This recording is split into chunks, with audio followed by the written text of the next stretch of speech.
because as you explained to me earlier this week, every one of these Americans who were holding these accounts had to, on their tax forms every year, check a box. The government required them to say whether they held any foreign bank accounts, and they were not reporting those to the government. So every annual tax form that each of these rich Americans was filing was a fraud, and that the bank actually agreed never to provide any written documentation to their clients, that basically Birkenfeld and all of the UBS bankers every quarter came to the United States with encrypted computers to have personal meetings with these clients so they could know what was going on with their accounts? Yeah, exactly. What you're saying is completely true. They secretly entered the United States under false pretext. Birkenfeld didn't bring an encrypted computer, but the 49 others did. Secretly met with clients. Birkenfeld laid all this out to the Justice Department. He agreed to wear a wire. He agreed to go live in Switzerland with the people he hung out with, wear a wire, to tell the Justice Department when these bankers were traveling, what hotels they were staying at. He gave them their cell phone numbers. He pointed them in the direction of how they could learn the identities of these thousands of Americans. And remember, they're all very rich people, very powerful people. They could be judges. They could be senators. They're all rich. They're all probably very powerful in their local communities.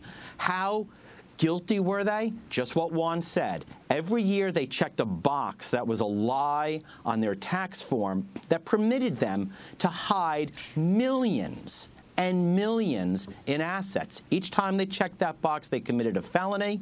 So if they were doing it for 15, 20 years, these are large felonies. They also had this thing called mail hold.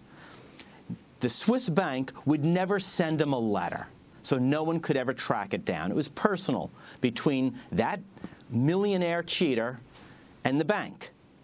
And all of their mail would be held in a secret vault. So when they traveled to Switzerland, they could sit and open all their mail, all their receipts, all their statements, and then shred them when they were done looking at them.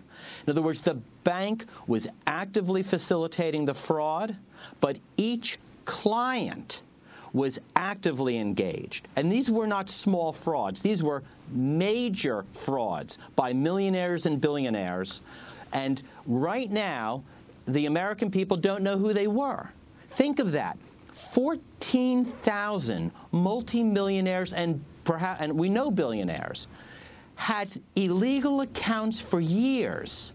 They hold positions of authority in the United States, and the Justice Department has essentially given cover to every single one of them, and Birkenfeld explained how you could catch them.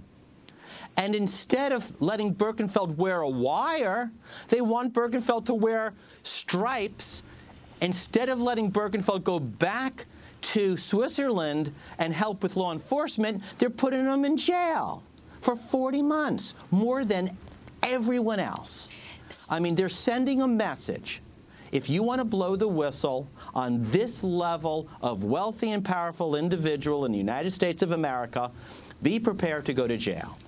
And what I want to say is, I'm praying it's an aberration, that this will be fixed, because it will set the cause of whistleblowing back, and that we cannot afford. Whistleblowers detect fraud. They must be encouraged. And an action like this is detrimental to the public interest. Last question. I also would like just to... All right, 10 seconds. The last thing I want to say is the National Whistleblower Center on our webpage, whistleblowerswithans.org, you can come on and you can sign a very simple email letter to the Attorney General asking for a review of Mr. Birkenfeld's case. I think it's very important that the public weigh in on this. Although Attorney General Holder has had to recuse himself because he once was a lawyer for UBS. Well, we will leave it there. Yeah, Stephen Kohn, thanks for joining us, and we'll link to that at democracynow.org. Stephen Kohn, the lawyer for Bradley Birkenfeld and Executive Director of the National Whistleblowers Center. That does it for the show. Democracy Now! Produced by Mike Burke, Sharif Abdul-Qadir, Sarah Mata, Angelique Comet, Steve Martinez, Nicole Salazar. I'm Amy Goodman with Juan Gonzalez. Thanks for joining us.